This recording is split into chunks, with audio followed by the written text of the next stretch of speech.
Hi guys, welcome to another episode of Hoops Junction. Today we're talking about James Harden and his post-game conference. He ended the game, I believe he had 35 points, 6 rebounds, 6 assists. And he said that the Houston Rockets have to upgrade their roster and they have to, all the players that are struggling with issues have to work on their game and get better for next year. Now, James Harden, if I'm not mistaken, this is the same team last year that came back from a 3-1 deficit in the Western Conference semis and beat the Clippers. And again, if I'm not mistaken, this is the same team that went to the Western Conference Finals. The same exact team. Only difference, Kevin McHale's not there anymore. So, you get the coach fired. You play a horrible season. You barely make it to the playoffs. And then you say they got to upgrade the talent. When this is the same talent that you had last year. Makes absolutely no sense. And when he said that these players have to work on what they're struggling with, he was talking about Dwight Howard struggling on the free throws and things of that nature. And the thing is, just call a spade a spade. Say his name. Don't beat around the bush and say, guys got to get better at this. What guys are you talking about? Because these are the same guys last year that pretty much had Houston in the hunt to actually go to the NBA Finals. So with that being said, it just shows a whole lot about James Harden's character. He's not a real leader. He plays on one side of the court and not the other. He plays the offensive end only and not on the defensive side.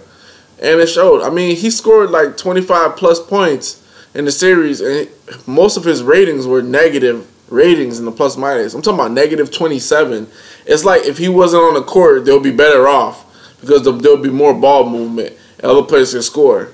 That's horrible. You know, you lose the closeout game by 33 points. That's horrible. And that starts with your leader. And James Harden doesn't lead in terms of getting his players easy shots. He doesn't affect the game on the defensive end. He never locks anybody up. But he's saying that other people need to get better. Why don't you just say, I need to get better. I need to lead this team a whole lot better than what I'm doing now. Instead of putting in other players. Because we all know you're talking about Dwight Howard. And maybe there's some other guys that you don't like in the locker room. This passive-aggressive approach is not the right way to go. And another thing is you took big money to be there. So you're stuck there. Unless you're going to demand a trade. And you already got coaches fired, so what's the point of demanding a trade if you're getting your way anyway? So with that being said, we all know Dwight Howard is out of there. He should have stayed in LA and took more money and toughened out the pressure, but no way. I'm glad we didn't take him. But this thing with James Harden is very bothersome because they had like a 30 for 30, and he was talking about how Oklahoma City, they didn't sign him, and there was like a whole backstory to it, and he still, like, it still affects him to this day. Dude, you're a franchise player. This is what affects you now. Losing to the Portland Trail Blazers the way they did a couple years ago, and then losing in the Western Conference Finals like they did, and then losing this, going from the Western Conference Finals to an 8th seed the following year, it's disgusting, and it's unacceptable. You can't call yourself a superstar or a star and have such a mediocre team. It just makes absolutely no sense whatsoever. You can even take a look at the Pacers. The Pacers even made it to the 7th seed. They made it to the 7th seed, and your team was pretty much loaded, and you got the coach fired, and you barely made it into 8th. Come on, man. It's disgusting. It's an insult. You know what I'm saying? You got real players like Russell Westbrook, Kevin Durant, Paul George, LeBron James, Kyrie Irving, Klay Thompson, guys that play defense, offense. They do a little bit of everything. And you're getting paid the same amount of money as they are, and you're saying that other guys need to step it up. No, you need to step it up. And I love James Harden. Like, when last year when there was that playoff, the MVP race, James Harden was my MVP, and then, you know, Curry eclipsed it. Finally, he put a little edge to it.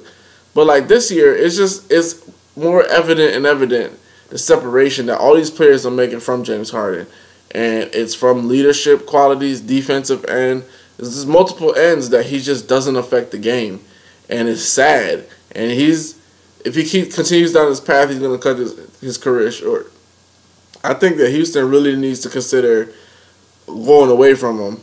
And I don't know who they can pick up for him, who they can trade for him, but if he's going to continue to play like this, like no energy, like somebody stole his basketball or something, somebody did something to him, come on, man. You're the leader of the team.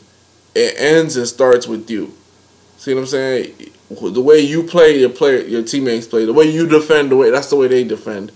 And so far, this is why the Houston Rockets are at home, or whether at home or at Cancun. We'll pick one, but they're not in the hunt. Ladies and gentlemen, this is Vlad from Hoops Junction, where Hoops meets Hoopla. Peace.